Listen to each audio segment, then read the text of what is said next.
Hey everybody, this is going to be a quick video on how to move the sniper rifle stuff from the new version of the template into like an old version of the template. So say you have an older version of the template that doesn't have the sniper rifle, this will show you how to easily, hopefully easily copy over the stuff you need into your project so you'll have the sniper. Alright, so let's see.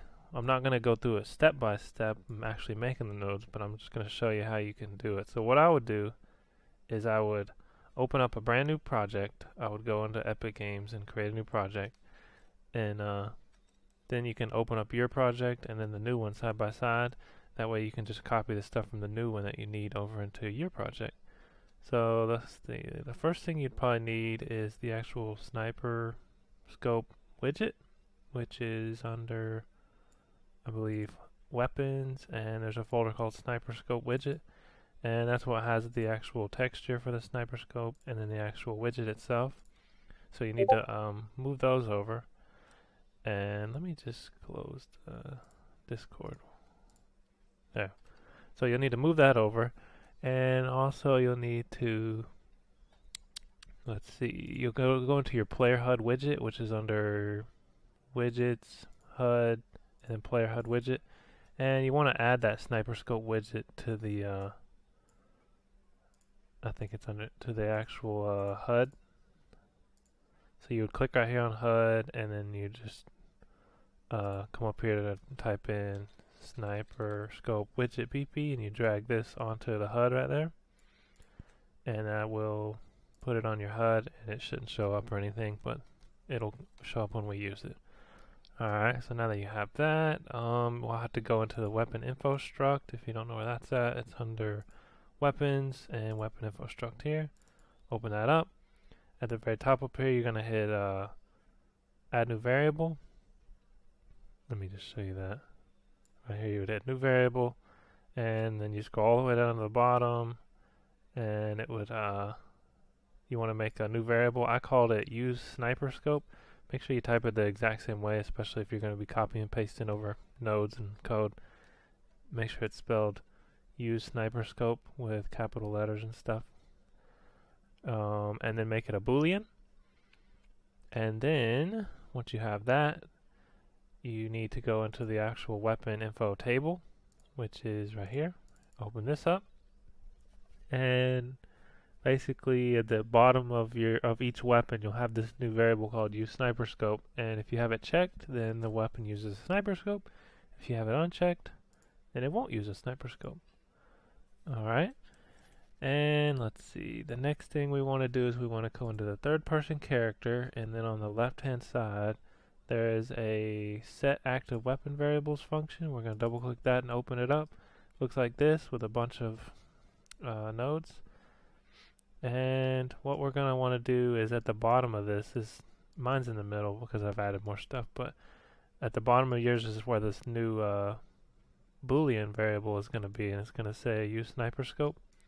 So what we're going to need is a new variable, and I called mine CW underscore use sniper scope. Like I said, make sure you type it in exactly as it is spelled right here. And what you want to do is make that a boolean variable, and then you're going to set the variable here. So you would set it and hook it up here. Like I said, yours would probably be way down here at the bottom.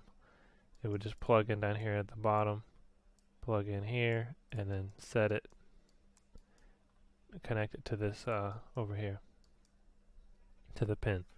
Alright, so now the variable's set, and the next thing you would want to do is you want to go into the event graph, and in the event graph we're going to the aim, input action aim, where you're aiming the weapon here. And let's see, I think I've added a couple of new things here. So the first thing is I have an event, a custom event right here called stop aiming, and it's run on owning client, and it plugs into this branch here, so you can see that. And then another custom event up here, start aiming, it plugs into the set aiming to true here. If you don't know how to make a custom event, you just right click, type in custom event, add it, and then give it the name start aiming, and then you set the replication over here. Alright, so that's how you do that. And let's see, where do we call those? Start aiming.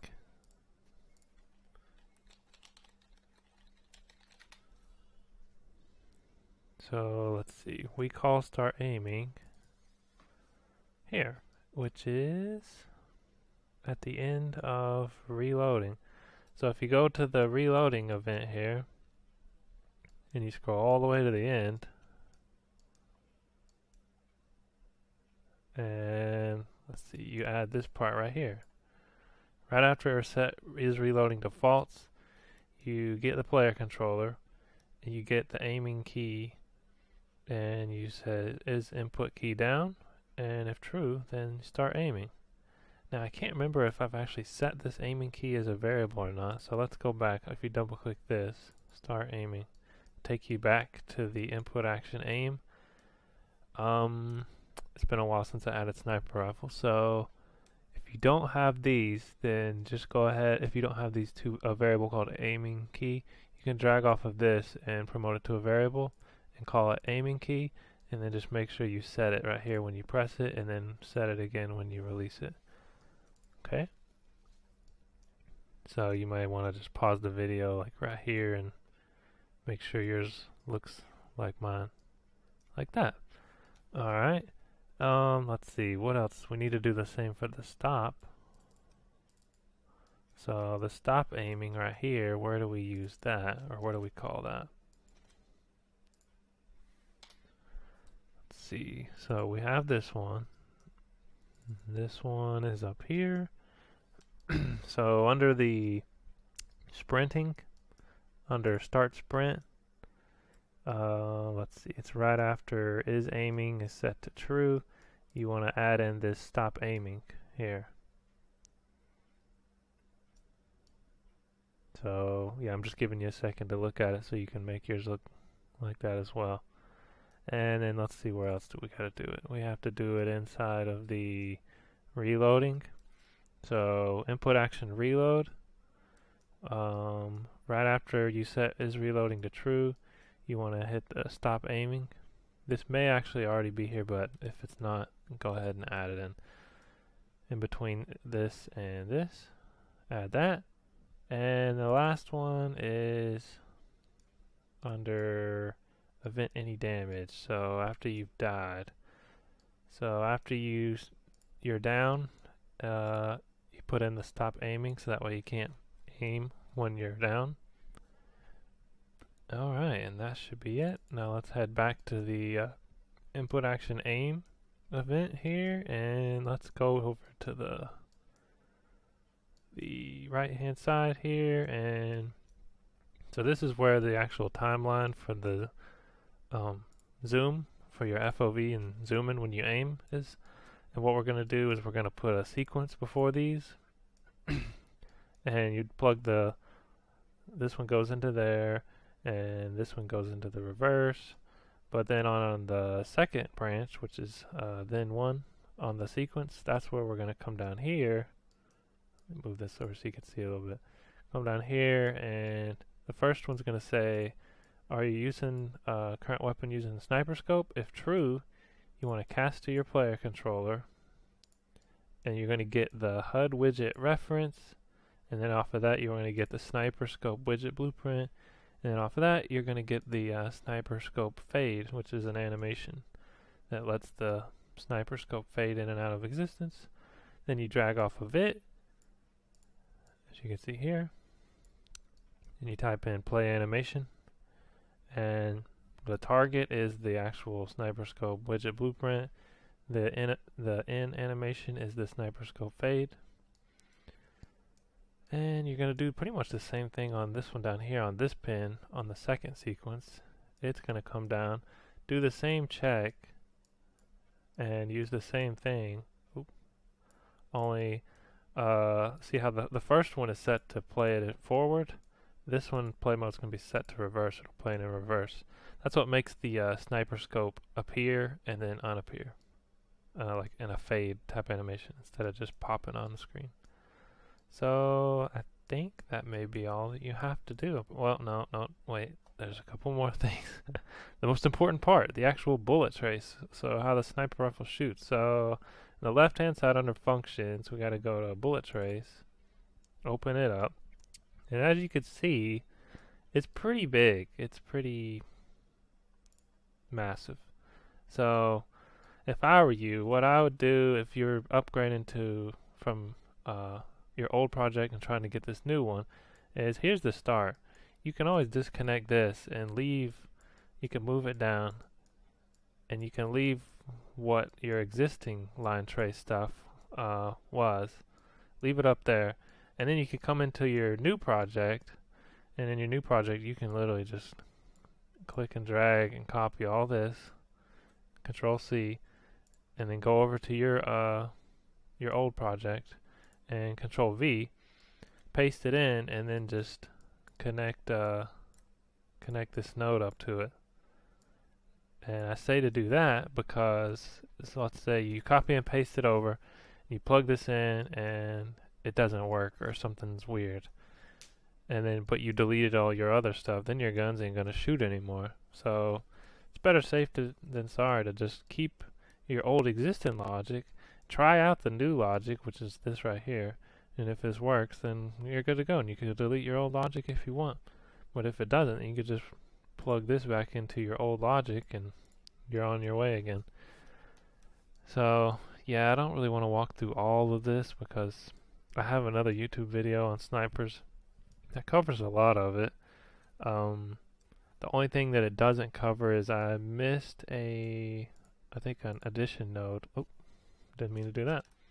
I missed an addition node here, and I believe up here. You did it again. So that's basically it. But that's so that's how you do the bullet trace for the normal bullet trace that includes all the sniper rifle stuff. And there's also one for projectiles. You gotta go to the projectile bullet trace function, open it up, and as you can see, it's just as crazy looking. I mean, there's a reason for the madness. It's not crazy. It's just you know, shooting based on, if you got a sniper scope, you want it to shoot directly straight, and you want to use a different way of shooting it. And if you're not, then you want to shoot it with some spread, like for like an AK or something else. And so it's just taking all of that into account here. Doing your line trace is different. But this is the same process for projectile. You copy, paste it into yours, and then connect the bullet trace. And yep, that should do it, I believe. So then the only last thing is when you go into your weapon info table and you want to set your sniper rifle up, you just play with all the settings here. Most sniper rifles have a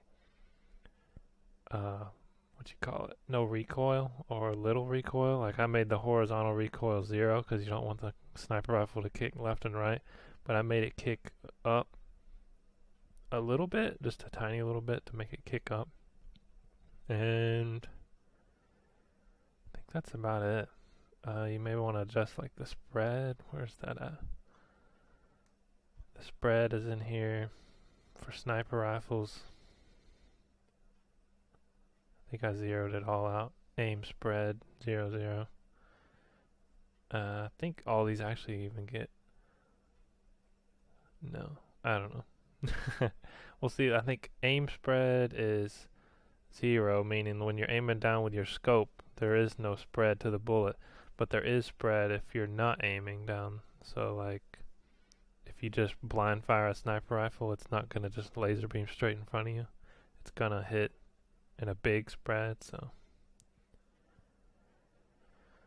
I don't know. I think that covers it. Like I said, it's been a while since I added the update, and I just wanted to make this video on how to help people port over or convert. I don't even know the words. How to get the sniper rifle from the new projects, the updated version of the template, into an old version. And if you go into the documentation, I have a section on there that explains a little bit but I just wanted to make this video to help clear it up. Hopefully it'll clears it up for people that are trying to do that. So thanks for watching. See you guys later.